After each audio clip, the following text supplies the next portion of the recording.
सबसे पहले तो मैं अंडमान निकोबार के द्वीपवासियों को नए साल की हार्दिक शुभकामनाएं देता हूं और जितने भी हमारे न्यूज़ रिपब्लिक अंडमान है, वी न्यूज़ है और स्टार न्यूज़ जो यहाँ पर आए हुए हैं उनको बहुत बहुत धन्यवाद देता हूँ कि अपना कीमती समय निकाल कर यहाँ पर आए।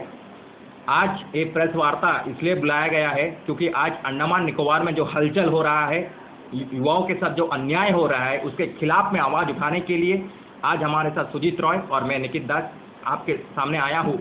क्योंकि आज जो जीटीटी का पोस्ट निकला है, 300 या 400 जो पोस्ट निकला है, उसको लेकर के अंडमान निकोबार में बहुत बड़ा घोटाला सामने आया है, बहुत बड़ा अन्याय यहाँ के युवाओं के साथ। यहाँ के जो निवासी है, जो मूल निवासी है, यहाँ के जो आइलैंडर है, युवाओं के साथ हर बार अन्याय होता है। पोस्ट को लेकर बाहर के लोग आकर के हमारे पर राज करते हैं। यहाँ के आईएएस ऑफिसर जो लोग हैं, जो बैठे हुए हैं बाहर से आकर के, वो लोग आज अंडमान को ख़त्म किया जा रहा है, अंडमान पर राज किया जा रहा है और अंडमान के लोगों को बताया जा रहा है कि अंडमान में कैसा रहना है। इसका मैं विरोध करता हूँ। सबसे पहले तो जीटीटी की बात करता हूँ। जीटीटी में जितने भी पोस्ट निकले हैं उस पर एक बहुत बड़ा मुद्दा सामने आया है कि आज जो है रिटर्न हैंड प्रोविजनल सर्टिफिकेट बाहर के लोग आकर के जमा कर रहे हैं और उसको एक्सेप्ट भी कर लिया गया है। आप सोच करके देखिए, इस पर सीबीआई जांच होना चाहिए। जितने भी लोग इस तरह के लोग आए हुए हैं बाहर से, सबसे पहले जो पोस्ट मिलना चाहिए। मैं कहता हूं कि हमारा एक ही मांग है, शुरुआत से लेकर हम कहते हैं कि 100% जॉब रिजर्वेशन देना होगा। प्रशासन को सावधान कर देना चाहता हूं कि अगर आपने एक भी मिलेनियर से आए हुए लोगों को अगर नौकरी दिया जाएगा तो यहाँ के बच्चे कहाँ जाएंगे? ये पहला सवाल है। सवाल यही है कि आप लोग जो आज कर रहा है, आप देखिए कि हर जगह पर हमारे साथ अन्याय हो रहा है। हर जगह पर मिलियन से लोग यहाँ पर भरे पड़े हुए हैं। सीबीआई जांच क्यों नहीं हो रही है? पुलिस प्रशासन क्या कर रही है? क्या सीआईडी में बैठे हुए लोग क्या कर रहे हैं? आईबी रिपोर्ट क्या कर रहा है? क्या एलजी को इसका पता नहीं है? क्या एलजी सर को इस पर संज्ञान लेना चाहिए? क्यों अंडमान के साथ अन्याय हो रहा है? ये अंडमान हमारे दादा परदादाओं ने बनाया है। ये अंडमान के लोगों का खून से बना हुआ, क्योंकि उस समय जो जुल्म हो रहा था उसके बाद हमें अंडमान में लाया गया और अंडमान में हमारे दादा परदादाओं का खून है। हम बाहर के लोगों को यहाँ पर बसने नहीं देंगे।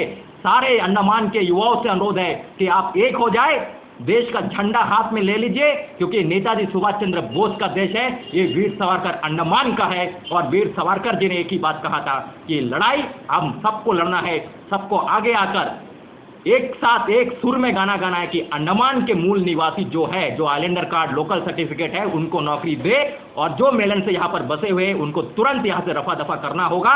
और मैं चेतावनी देता हूँ कि पूरा का पूरा यूथ एक साथ खड़ा हो चुका है, आवाज़ बुलंद हो चुका है और आवाज़ के साथ एडमिनिस्ट्रेशन के आईपीएस लोगों को मैं सावधान कर देना चाहता हूँ कि अब हम रखना, लड़ाई शुरू हो चुका है और रखना जम के कदम, क्योंकि हम अब नहीं छोड़ने वाले हैं। बहुत हो गया, बहुत अन्याय सह लिया।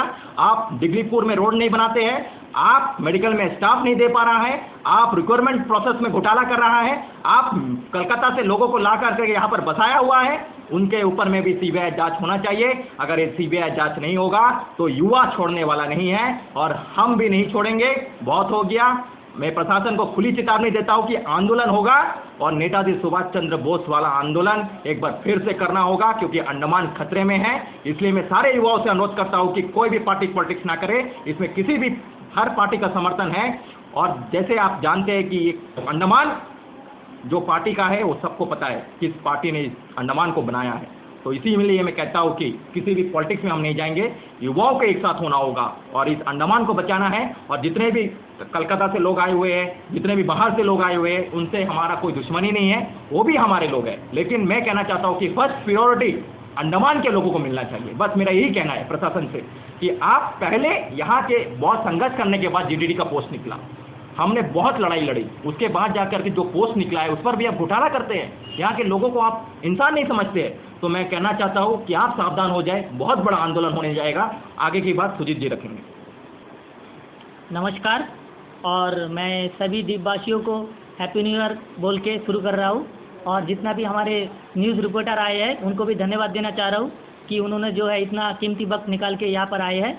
देखिए, आज का जो बर्निंग इशू, मेन मुद्दा है जीटीटी का पोस्ट को लेके। हमारे भारत में देखिए, ऐसे भी तो भारत में नहीं, जो कि हमारे अंडमान में इतना दिन बाद जीटीटी का पोस्ट निकला है। कितना? 382। 382 GTT का पोस्ट निकला है, वो भी ऑल इंडिया बेसिस कर दिया है। तो अगर हमारे जो अंडमान प्रशासन है, अगर ये ऑल इंडिया बेसिस कर देते हैं तो मिडलैंड से कहाँ से लोग आएंगे आपको भी नहीं पता। तो पोस्ट कितना है 382, उसमें भी अगर बाहर से लोग आएंगे तो हमारे जो लोकल जो अंडमान के जो आइलैंडर्स है वो कहाँ जाएंगे, क्योंकि एक तो यहाँ में अनएम्प्लॉय रेट सबसे ज़्यादा है, अंडमान में यूथ का सबसे ज़्यादा है। आपको ये बात सुन के हैरानी होगी कि अंडमान में अनएम्प्लॉय रेट सबसे ज़्यादा है, और उसका ऊपर से भी आप अगर 382 पोस्ट निकालते हैं वो भी आप ऑल इंडिया बेसिस कर देते हैं। तो अभी जो फिलहाल का जो पोस्ट निकला है उसमें कम से कम मेनलैंड से 100 से ऊपर लोग आए हैं, हमारा जो पोस्ट है उसके लिए GTT का। तो हमारे एडमिनिस्ट्रेशन से यही मांग है कि आप ऐसा नहीं करिए, क्योंकि अगर आप ऐसा करेंगे तो यहाँ का जो आइलैंडर्स है जो इतना मेहनत से पढ़ाई करते हैं, और हमारे यहाँ के जितने भी बच्चे हैं वो गरीब वर्ग से आते हैं, बहुत मुश्किल से बाहर से पढ़ के आते हैं, फिर जाके वो जॉब के लिए अप्लाई करते हैं। अगर वो भी आप नहीं देंगे तो ये हमारे लिए बहुत ही प्रॉब्लम और बहुत ही दुख की विषय है। मैं खुद एक B.Ed स्टूडेंट हूँ, मैं खुद चेन्नई से B.Ed करके आया हूँ, तो मुझे पता है कि मेरा कितना तकलीफ से मैंने 2 साल कंप्लीट किया है। और अगर उसका बाद भी आप ये 300 पोस्ट भी अगर आप ऑल इंडिया बेसिस करते हैं तो हमारे यहाँ के जो आइलैंडर्स बच्चे हैं वो तो सड़क में ही आ जाएंगे। जैसे मैं खुद अभी अगर मेरे को जॉब नहीं मिलता है तो मेरा तो ऐसे भी मेरा मोटिवेशन तो लो हो ही जाएगा। हम कहाँ जाएगा, किसका पास जाएगा? यहाँ पे तो कोई इंडस्ट्री है नहीं, कोई मल्टीनेशनल कंपनी है नहीं जो हम लोग वहाँ में काम करेंगे, और मिडलैंड में तो ये सब सुविधा है तो वो उन लोग कुछ ना कुछ कर लेंगे। लेकिन यहाँ में हम लोग का बस 2 ही सेक्टर है, या तो एग्रीकल्चर में काम करना है या तो दूसरा है आप गवर्नमेंट वैकेंसी में गवर्नमेंट इस पोस्ट में आ जाइए। लेकिन वो भी गवर्नमेंट में क्या करके रखा है, ऑल इंडिया। तो हम लोग कहाँ जाएंगे? तो मेरा गवर्नमेंट से यही रिक्वेस्ट है, जो भी मिडलैंड से बाहर से लोग आए उनसे मेरा कोई पर्सनल दुश्मनी नहीं है कि आप लोग आए हैं। ये जो गलती है एडमिनिस्ट्रेशन का है, आप इसको देखिए कि ऑल इंडिया बेसिस ना करके अगर आइलैंडर्स को देंगे तो कहीं ना कहीं ये आइलैंड का ही डेवलप होता है। तो आप बाहर से जो भी लोग आए हैं उनका जो भी सर्टिफिकेट है वो भी उन लोग हैंड रिटिंग जो है प्रोविजनल लेके आए। कौन सा कॉलेज से क्या है आपको भी नहीं पता, हमको भी नहीं पता, क्योंकि कुछ भी हो सकता है। तो आप उसको जांच करिए, और ठीक है। और मेरा यही रिक्वेस्ट है, जो भी हमारे यहाँ के अंडमान के बच्चे उनको पहले फर्स्ट प्रायोरिटी में रखिए, उसका बाद अगर पोस्ट रहता है तो आप दीजिए या ना दीजिए वो मेरा मुद्दा नहीं है, लेकिन अंडमान के बच्चों को देना चाहिए। क्योंकि बहुत सारे बच्चे आज रो रहे हैं रोड पे कि हम कहाँ जाएंगे, हमारा ऊपर से एज जा रहा है और ऊपर से आपने एज रिलैक्सेशन 30 कर दिया है, वो भी कम है। तो बच्चे आज रो रहे हैं कि आज अगर मेरे को ये इसमें जॉब नहीं मिलता है तो कहीं ना कहीं मेरा एज भी चला जाएगा, मेरे को जॉब नहीं मिलेगा। तो मेरा एडमिनिस्ट्रेशन से रिक्वेस्ट है कि आप देखिए ये सब जो चीज़ है आप इस पर ध्यान दीजिए, नहीं तो बच्चे रोड पे ही आ जाएंगे, फिर आप जो भी करेंगे प्रॉब्लम में आ जाएंगे। तो यही बोल के मैं रखना चाहता हूँ। Thank you. अभी अगर आप लोग कुछ पूछना है तो आप पूछ सकते हैं। तो अभी आप लोगों ने पूरा प्रेस कॉन्फ्रेंस सुना है, तो मैं भी पूछने का कोशिश करूँगा, आज जानने की कोशिश करेंगे। तो सर अभी जो आपने आवाज़ उठा रहे हैं यहाँ के यूथ के लिए, जो यहाँ का यूथ को नौकरी मिलना चाहिए, जो नौकरी बाहर के लोग लेके जा रहे हैं, क्या आपका ये आवाज़ सुन क्या ये मैसेज देने क्या मतलब है और ये मैसेज देने से क्या होगा? देखिए, आपको भी पता है कि मैं लगातार प्रशासन से हम एक ही मांग कर रहे हैं कि 100% जॉब रिजर्वेशन जो लद्दाख को भी मिला है। मैं बाहर के स्टेट पौंडीचेरी में जाइए, वहाँ पर आपको नौकरी नहीं मिलेगा।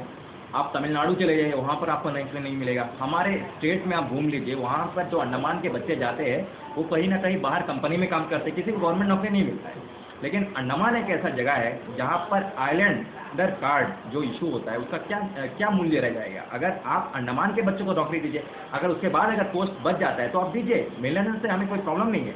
लेकिन हमारा फर्स्ट प्रायोरिटी, हमारी पहली मांग यही है कि हम चाहते हैं कि यहाँ के बच्चों को पहले आप पोस्ट दीजिए, उसके बाद आप दूसरे को दे दीजिए। सर और एक दूसरा सवाल पूछना चाहूँगा, क्या अगर प्रशासन ये बात नहीं मानेंगे, अंडमान का लोगों को नौकरी नहीं देंगे, क्या आवश्यकता पड़ती है क्या एक आंदोलन की? आवश्यकता जरूर पड़ती है आंदोलन की। आवाज़ बहरों के कानों तक जानी चाहिए। अंडमान के युवाओं से अनुरोध है आपके सारे मीडिया के तरफ से कि आप सतर्क हो जाइए, आपकी हक की लड़ाई आपको लड़ना है और हम भी लड़ेंगे, आंदोलन होगा। और देखिए ये रिक्वेस्ट है आप यूथ से कि देखिए आपका हक आपको लेना है, ठीक है। हम लोग रोज़ नहीं बोल सकेंगे आपके लिए। आपको अगर लगता है कि आपके साथ नाइंसाफ़ी हो रहा है, आपके साथ कोई अन्याय हो रहा है, तो आप आइए, आगे आइए, हमारे साथ जुड़िए। आप आके आइए, रोड में आइए, बोलिए आपका जो प्रॉब्लम है बोलिए, क्योंकि आपका हक है, आपका जो चीज़ है आपको लेने का। तो आप यही बोलना चाहते सारा यूथ आपका साथ में जुड़े और जुड़ के एक साथ होके ये लड़ाई लड़ना चाहते हैं?